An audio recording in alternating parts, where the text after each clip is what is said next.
Assalamualaikum warahmatullahi wabarakatuh. Perkenalkan, nama saya Ajeng Anggraini dari Fakultas Perikanan dan Kelautan Universitas Airlangga.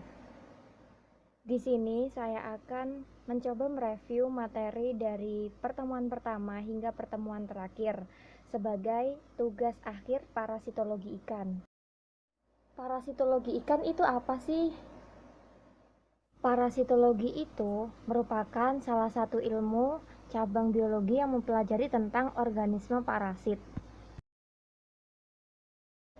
Nah, setelah kita tahu arti tentang parasitologi ikan, kita akan mencoba mencari lebih dalam tentang bagaimana sih bentuknya parasit itu dan parasit itu bisa hidup di mana aja selain di ikan.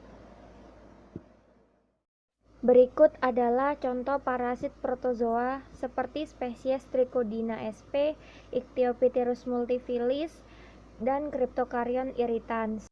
Tak hanya itu, ada juga parasit protozoa seperti Zootamnium, Epistylis, dan juga Vorticella. Selain itu juga ada spesies dari Trypanosoma evansi, Myxobolus sp, Entamoeba histolytica, dan yang ke-11 Costianecatrix, Cryptobia sp, Hexamita sp, dan juga Eineria. Itulah dari spesies parasit protozoa.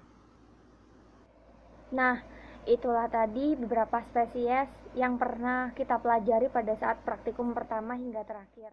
Nah, selain dari parasit protozoa, ada juga parasit helmin, seperti spesies Radinorhynchus pritis, Echinurhynchus salmonis, Pilobotharium squali, dan Dipilobothrium latum. Nah, selain dari parasit helmin, ada beberapa spesies parasit krustasea yang kita pelajari pada saat praktikum waktu itu. Antara beberapa spesies parasit krustasea yang waktu itu kita sempat untuk mempelajarinya antara lain Argulus japonicus dan Argulus indicus. Keduanya ini memang sama-sama dari keluarga Argulus, tetapi memiliki perbedaan pada morfologinya. Spesies yang kedua kita pelajari yaitu Lernae. Lernae itu ada dua. Sebenarnya ada banyak spesiesnya, tapi yang kita pelajari hanya dua, Lernaea cyprinacea dan Lernaea polymorpha. Keduanya memiliki perbedaan yang terdapat pada hohlfas.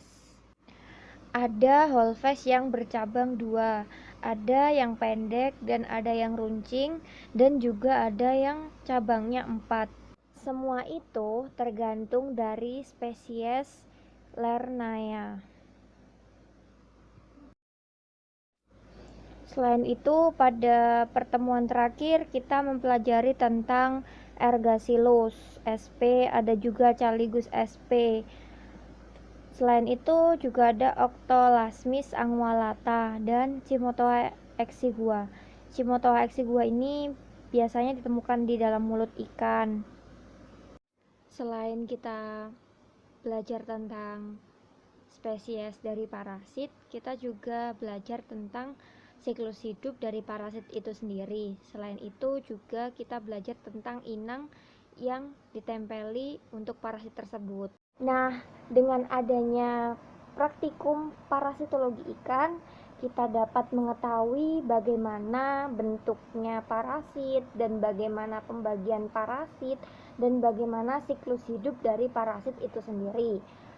Tentunya ini saling berkaitan dan berhubungan nantinya apabila kita akan membudidayakan suatu organisme di lingkungan perairan. Karena apa? Parasit ikan ini tidak akan terlepas dari suatu perairan. Jika perairan kita olah dengan maksimal dan baik, parasit ini tidak akan muncul, atau kita bisa meminimalisir adanya parasit tersebut. Adapun beberapa pesan-kesan yang ingin saya sampaikan selaku mahasiswa perikanan, antara lain, saya sangat bersyukur sekali bisa menyelesaikan praktikum parasitologi ikan ini dengan baik. Selama masa pandemi ini, dengan adanya tugas pengganti praktikum, sama saja dengan kita belajar di rumah dan mengasah kreativitas masing-masing.